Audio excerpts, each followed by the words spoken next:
नमस्कार, मैं हूं देवांजलि मोइत्रा। देश भर में होने जा रहे आम चुनाव में पहले चरण के लिए 11 अप्रैल को वोटिंग होनी है, जिसमें अब महज एक महीने से भी कम समय बचा है। एक तरफ चुनाव करीब आ रहा है, तो वहीं मोदी विरोधी दलों के बीच अभी तक यही तय नहीं हो पाया कि वो गठबंधन करेंगे या एकला चलो रे की रणनीति पर चलेंगे। महागठबंधन का राग अलाप रही ममता बनर्जी और चंद्रबाबू नायडू दोनों ही अब अपने अपने राज्यों में चुनाव प्रचार की तैयारियों में जुट गए हैं।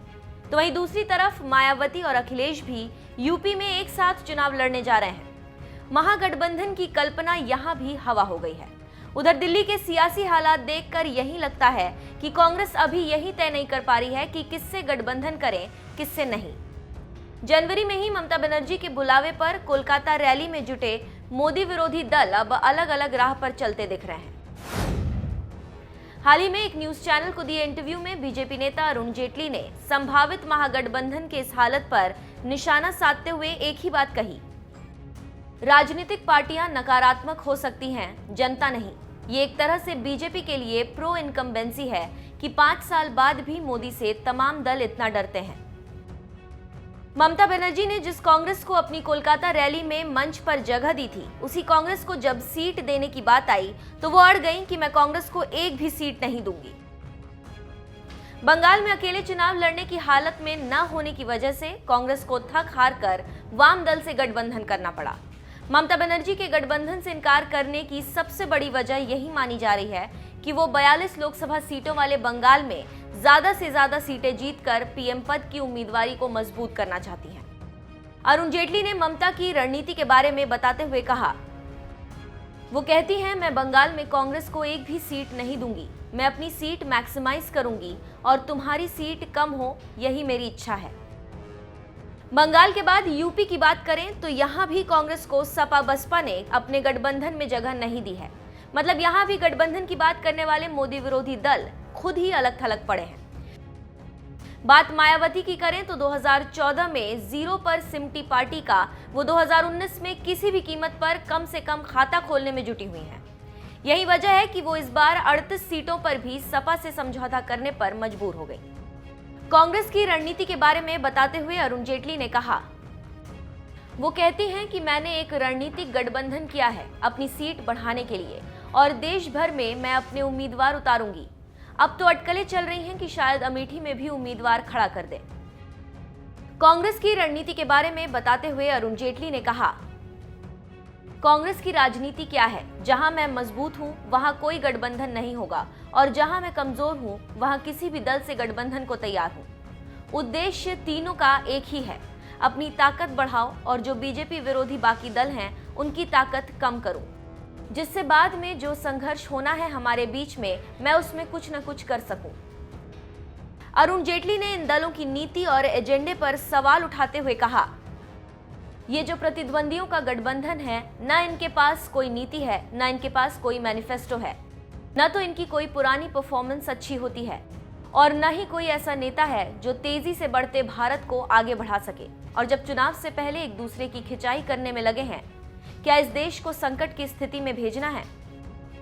अरुण जेटली ने देश के सामने गठबंधन की सरकारों का इतिहास भी सामने रखा और कहा, इस देश का अनुभव क्या है। चौधरी चरण सिंह, चंद्रशेखर, वीपी सिंह, देवेगौड़ा, आईके गुजराल, ये सभी ट्राइड, टेस्टेड और फेल्ड आइडिया है। उम्मीद से भरे समाज के लिए ये आइडिया सही नहीं है। देश ने साल 2014 में बीजेपी को पूर्ण बहुमत दिया, जिसके बाद पीएम मोदी ने देश की जिम्मेदारी संभाली और खुद को प्रधान सेवक कहने वाले मोदी ने घंटों बिना छुट्टी लिए देश सेवा में काम किया और देश ने देखा कैसे मजबूत सरकार ने पाकिस्तान को सबक सिखाया और फिर देश को विकास के रास्ते पर भी आगे बढ़ाया। यही वजह है कि बीजेपी अब जब 2019 का चुनाव सामने है तो देश के सामने विकल्प रखा है कि मजबूत सरकार या मजबूर सरकार। भाइयों बहनों, राजनीति विचार पर की जाती है। राजनीतिक गठबंधन विजन पर बनते हैं, बिगड़ते हैं। लेकिन ये पहला अवसर है जब सिर्फ एक व्यक्ति के विरोध में सब एकजुट हो रहे हैं। साथियों, ये सारे मिलकर इनका इरादा क्या है, ये बात हमको समझनी है और घर घर जाके समझानी है।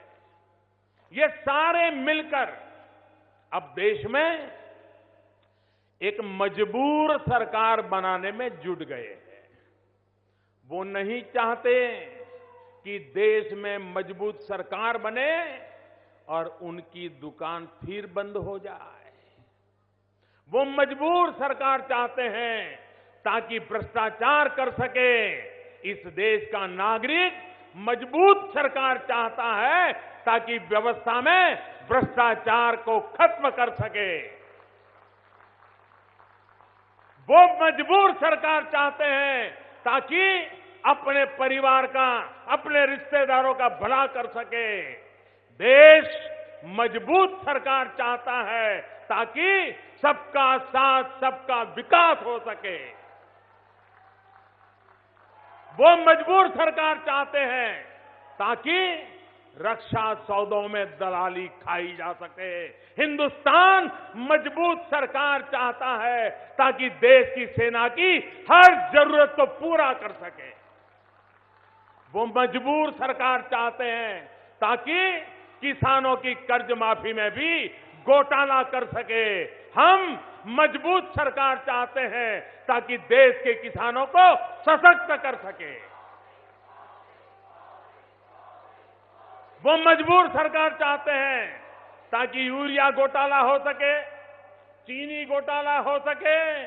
देश मजबूत सरकार चाहता है ताकि किसानों को समय पर खाद मिले, अपनी फसलों का उचित दाम मिले। वो मजबूर सरकार चाहते हैं ताकि फिर कॉमनवेल्थ जैसे घोटाले हो सके।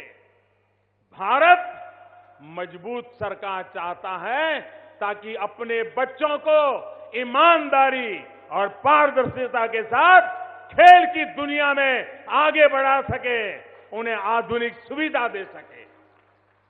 वो मजबूर सरकार चाहते हैं ताकि 2G जैसे घोटाले फिर हो सके।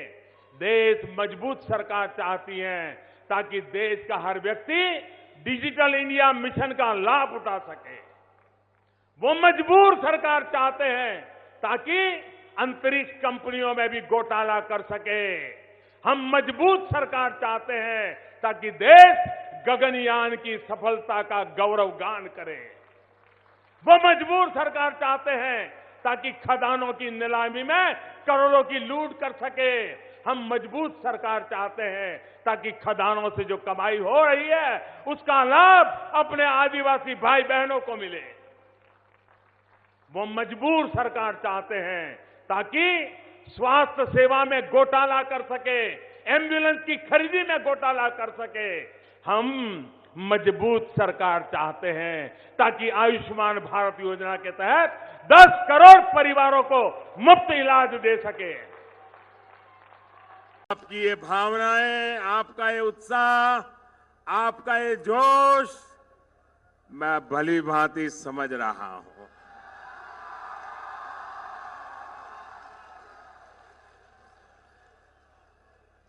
आज एक ऐसी पल है, आओ हम सब भारत के पराक्रमी वीरों को नमन करें, सर झुका करके नमन करें।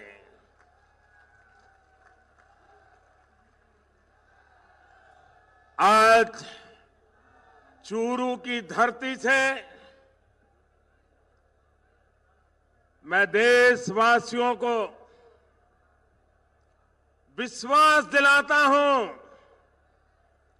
कि देश सुरक्षित हाथों। कल देर रात लोकसभा में एक ऐतिहासिक बिल पास हुआ। आपकी तालियों की आवाज से मुझे लग रहा है कि आप भी कल देर रात तक टीवी देखने के लिए बैठे थे।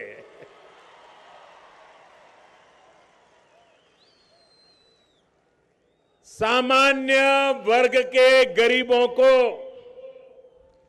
10% आरक्षण पर मोहर लगाकर सबका साथ सबका विकास के मंत्र को और मजबूत करने का काम किया गया है।